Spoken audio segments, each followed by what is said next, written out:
Gus Searcy. The first witness for the defense was a man by the name of Gus Searcy. He was quite memorable on the stand, especially when he went head-to-head with the prosecutor. Well, Searcy has just been released from his subpoena, so he is finally able to talk about the trial publicly. He will join us live right here in Phoenix, Arizona, next.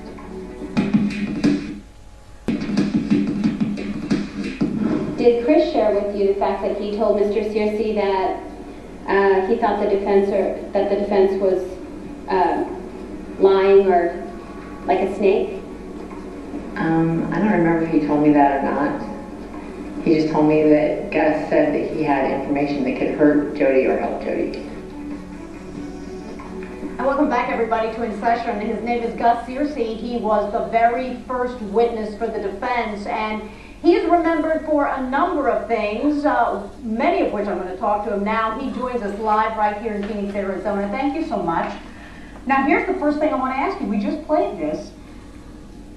You are to have had testimony to help and to hurt, potentially, Jodi Arias.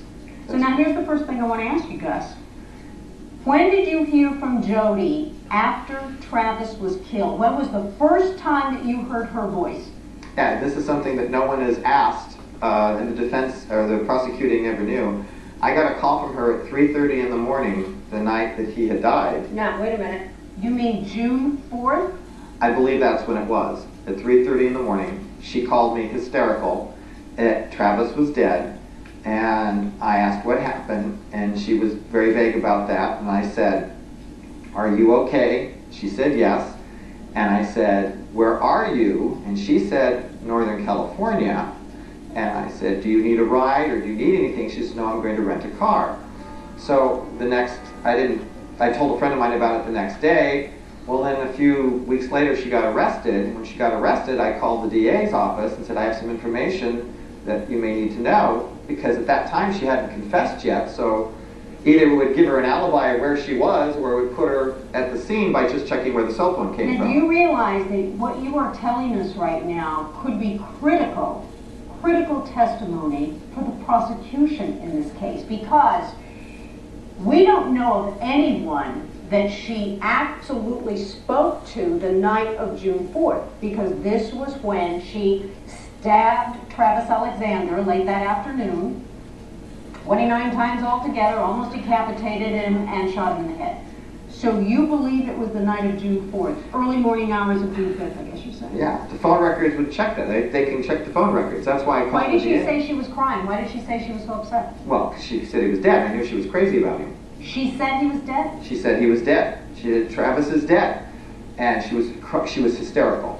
And that's why when I found out she got arrested, I called the DA's office, because I figured they could check the phone records. They don't need me. Did she say how he had died? Did she go into detail?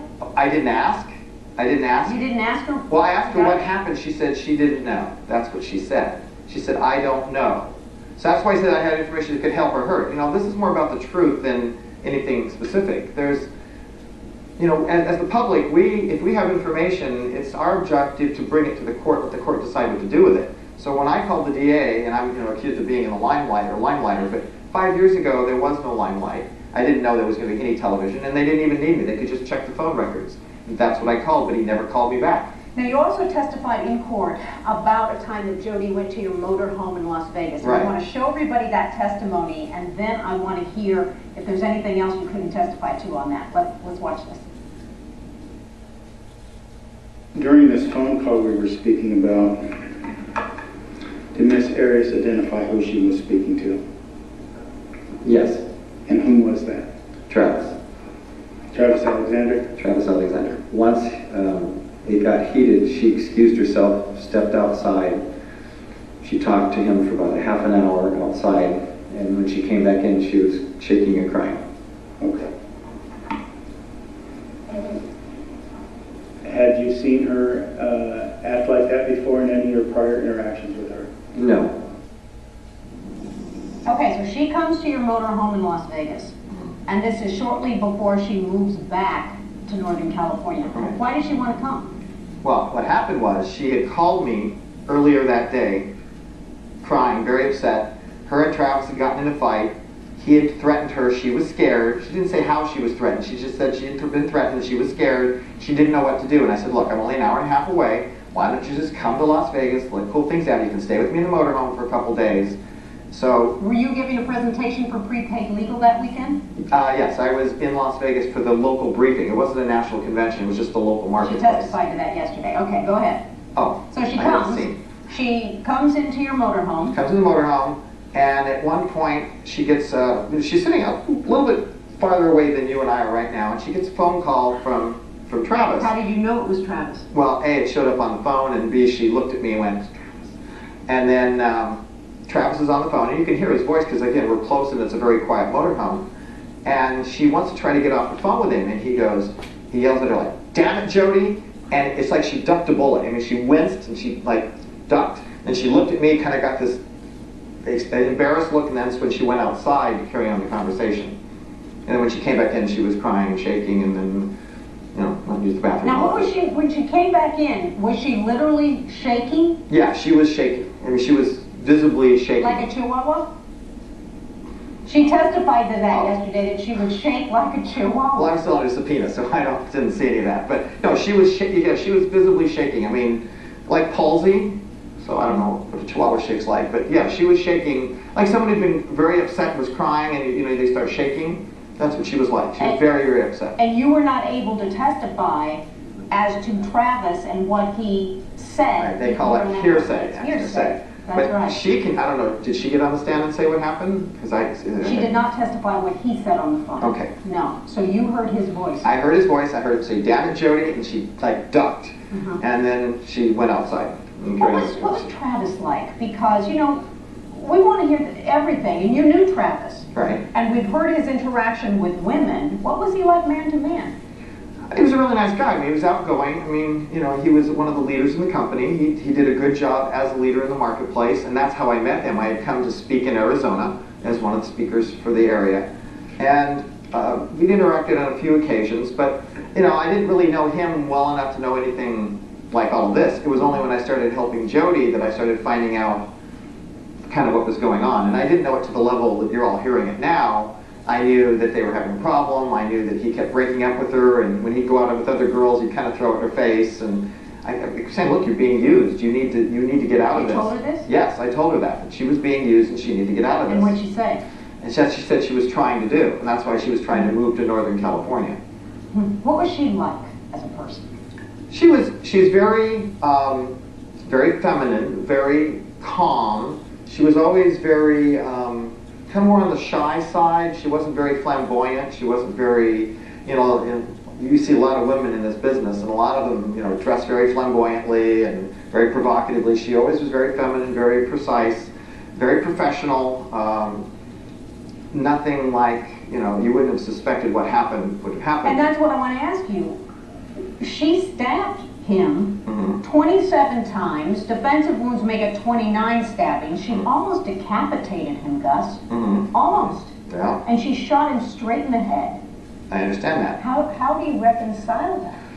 Well, you know, I know they're talking about the whole premeditation thing. Well, I have a problem with this premeditation thing. Not that it may not be, but if I was her and I was going to shoot someone that was big enough to beat the crap out of me, like he could, and I went there, either A, I would have shot him when he opened the door, or B, when we had sex after he went to sleep, I'd have shot him in his sleep. Why would I get in a fight with him?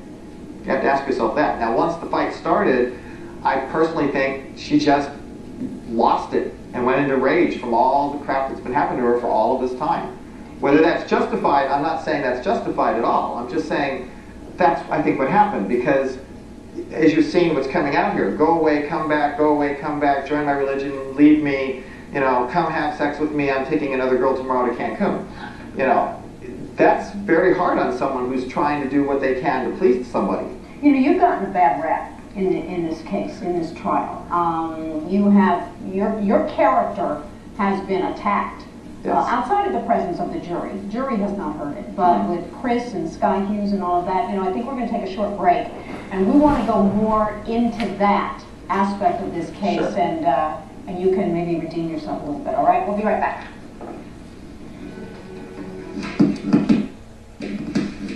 With regard to the conversation about the person in the car, who is it? Not relevant. Sir, is that the way it works? Sir, do you have a pen? Yes. Write the name down of the person that's present in the class. Yes, sir. Do it. I'm going to seal it. It will not be public information. And if I refuse? I'm ordering you to do it, sir.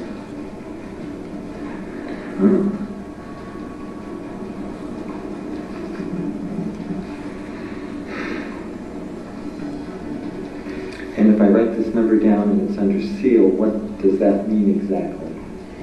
That means it is not public information, but the parties will have access to the information, but it will not be public. Well, what happens if I decline on the 5th? We will need to discuss that. Is that what you're asking to do?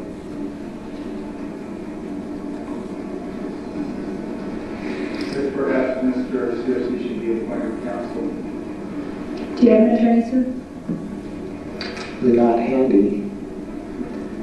Do you have an attorney that you would like to consult with about this issue?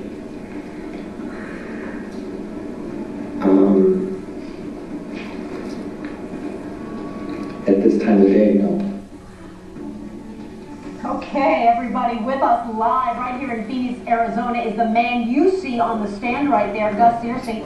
He was the first witness for the defense. His subpoena has been lifted, so he is joining us live. You know, what we were just listening to was a moment in the courtroom where you were refusing to give a name of who you were in the car with. I guess when Chris Hughes called you to ask you what you were going to testify about. I mean, why were you so defiant to not tell the court who that name was?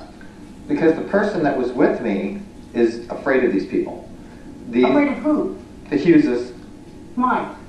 Well, let's take me for example. They go on television and say I'm a sensationalist. One goes on the witness stand and says I'm looking for the limelight.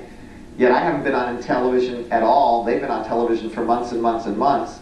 The district attorney gets on the line and says I'm a limelighter, and suddenly it's the gospel truth. I'm just glad they didn't say it was a space alien. But when you were on the stand, you didn't disclose this name. I think we need to know, because you know what everybody's saying, that you were with some woman in a car and you don't want to make it public because you have a fiance.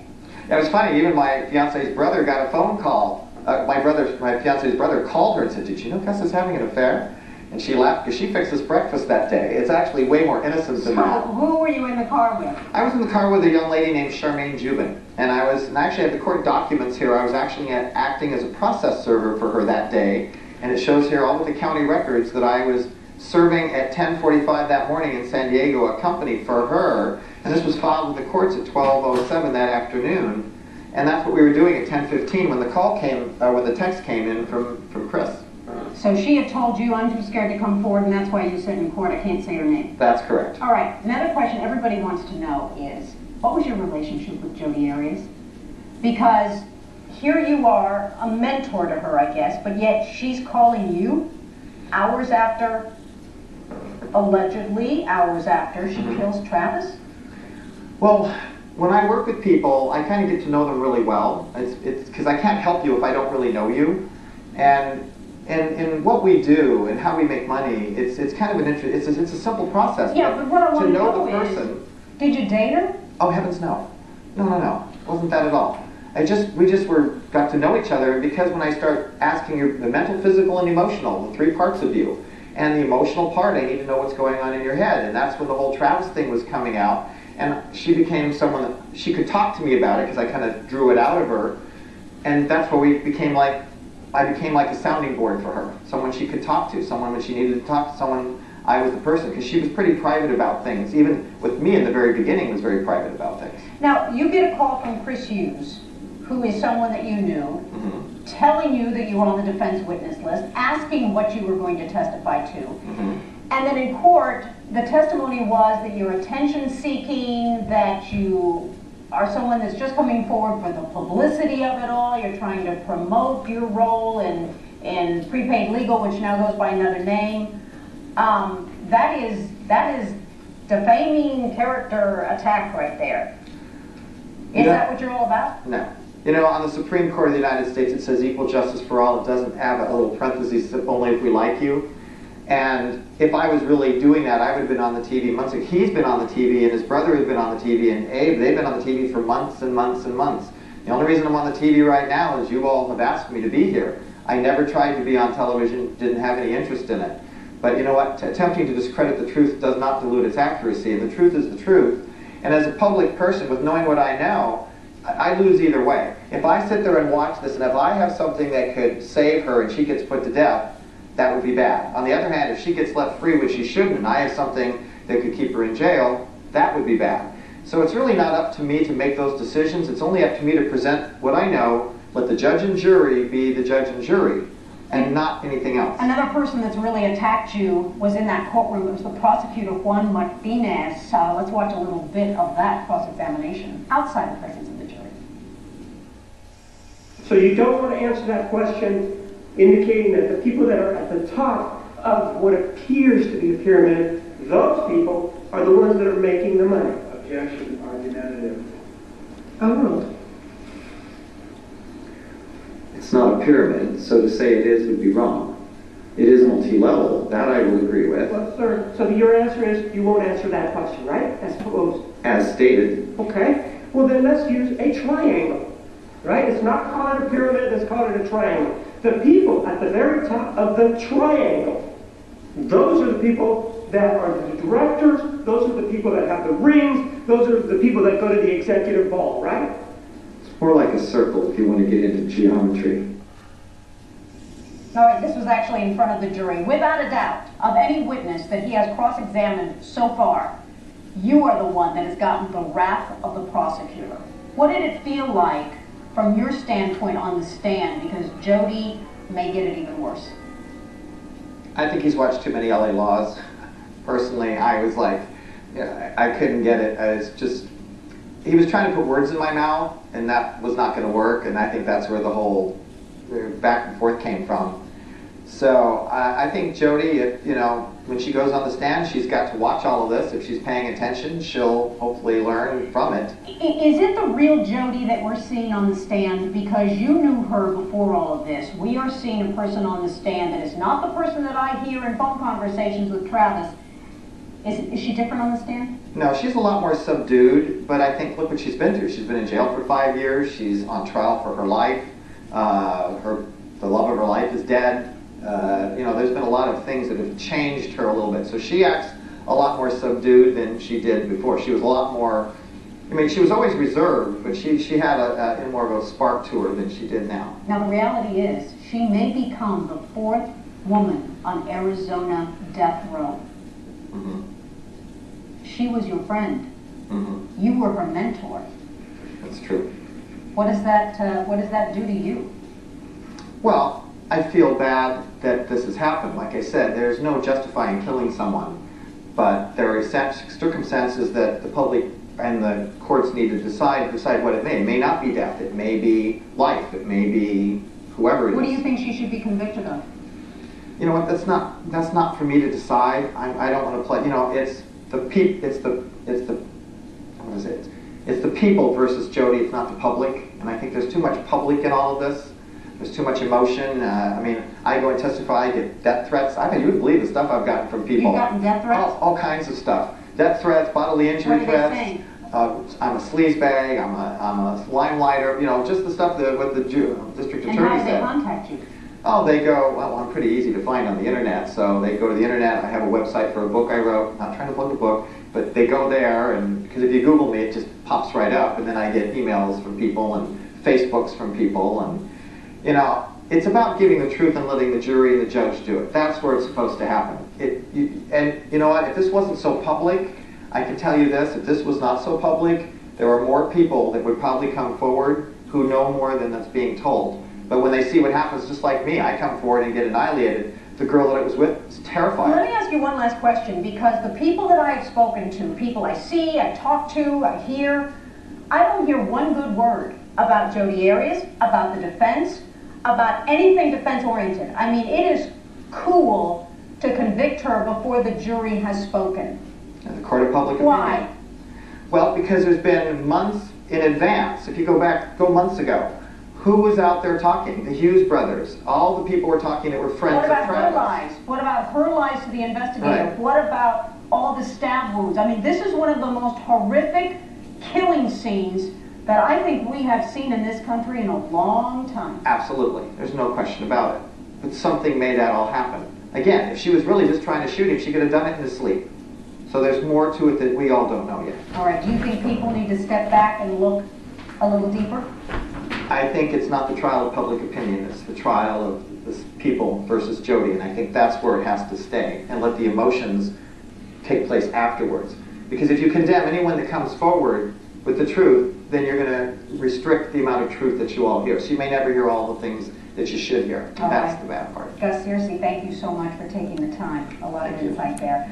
All right, we are going to return right after this with more testimony you have never seen, and also a little bit of a discussion about Aris's alleged abuse. We'll be right back.